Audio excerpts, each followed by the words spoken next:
नमस्कार दोस्तों, स्वागत है फिर से एक न्यू वीडियो में। दोस्तों आज की इस वीडियो में समझेंगे दो समीकरण दिए हुए हैं उनको विलोपन विधि से किस तरीके से हल कर सकते हैं। तो यानी कि इस वीडियो में आपको समझ में आएगा बहुत ही आसान तरीके से हम विलोपन विधि का उपयोग करके किन्हीं दो समीकरणों को हल करके x और y का मान किस तरीके से निकाल सकते हैं।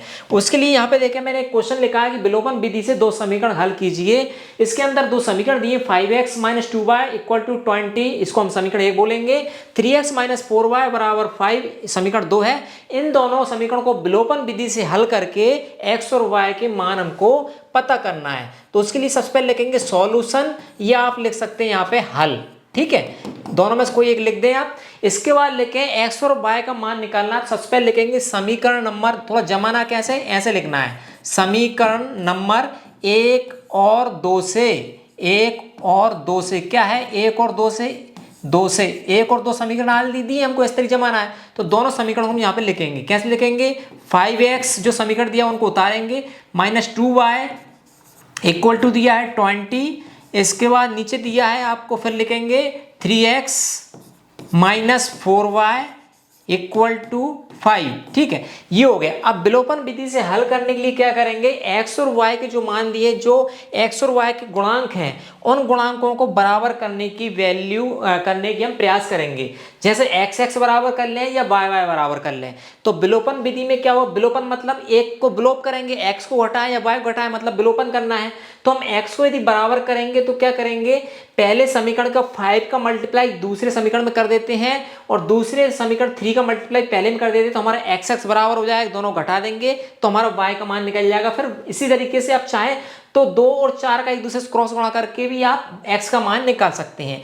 तो आप इसके लिए क्या लिखेंगे, इसके लिए आप इस तरीके से लिखेंगे, थोड़ा सा ये हमारा समीकरण आ गया। अब ये हमारा 1 और 2 थे, इसको हम थोड़ा लिख दें 3 और 4 नंबर, ऐसे आपको थोड़ा जमा के लिखना है।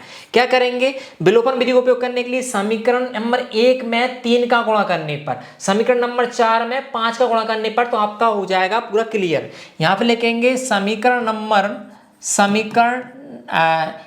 ऐसे लिखें समीकरण 3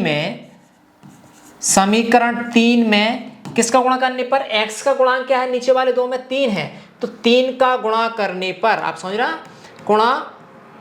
गुणा करने पर, 3 का मल्टीप्लिकेशंस करने पर, 3 का गुणा, और ऐसे लिख दें एक साथ ही, और समीकरण 4 में, और समीकरण 4 में कितने गुणा करें, 5 का गुणा करने पर, 5 का गुणा करने पर। क्यों कर रहे हैं हम ये चीज, क्यों कर रहे हैं, क्योंकि हमको x की वैल्यू बराबर करना है।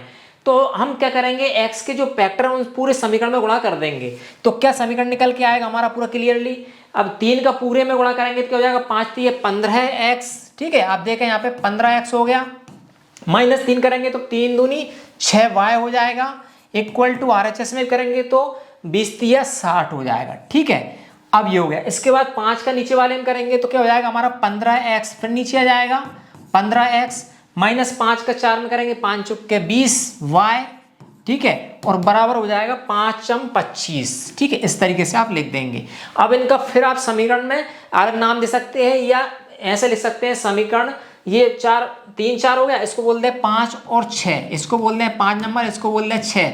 ठीक है, आपको तरीका बाय स्टेप लिखना। आप कैसे करेंगे, समीकरण 5 में से 6 को घटाने पर ऐसे लिख सकते हैं। तो डायरेक्ट हम नहीं घटा देते हैं, क्या होता है जब घटाते हैं समीकरण तो इनके चिन्ह बदल देते हैं। प्लस है तो माइनस कर देंगे, मैं थोड़ा सा यहाँ पे कलर चेंज कर दूँ आपके लिए, या प्लस है तो माइनस कर देंगे, माइनस है तो प्लस कर देंगे, प्लस है तो माइनस कर देंगे। ठीक है, इस तरीके से चिन्ह चेंज कर देते हैं।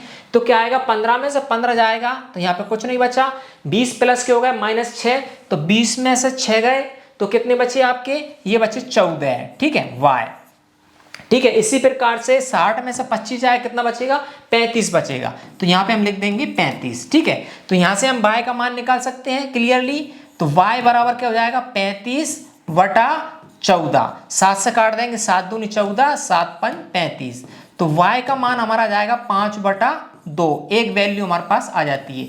जब y का मान आ गया तो इस मान को हम किसी भी एक समीकरण में, 1 में या 2 में रख के, तो हम किस तरीके से मान निकालेंगे, 1 में रख देंगे y का मान। तो कैसे रखें इसके लिए हम लिख सकते हैं समीकरण 1 में, ऐसे लिख सकते हैं, समीकरण 1 में y का मान रखने पर, 1 में y का मान रखने पर, तो एक में हम मान रखेंगे। यहाँ पे देखें आप किस तरीके से यहाँ पे अब मैं थोड़ा यहाँ पे लिख दूं, तो एक समीकरण क्या है हमारा 5x minus 2y equal to 20। अब इसमें हम y का मान रख देते हैं, तो 5x minus 2 into 5/2 equal to 20। तो कितना हो जाएगा, ये आपका हो जाएगा 5x, 2 से 2 कट जाएंगे, माइनस का 5 इक्वल टू 20।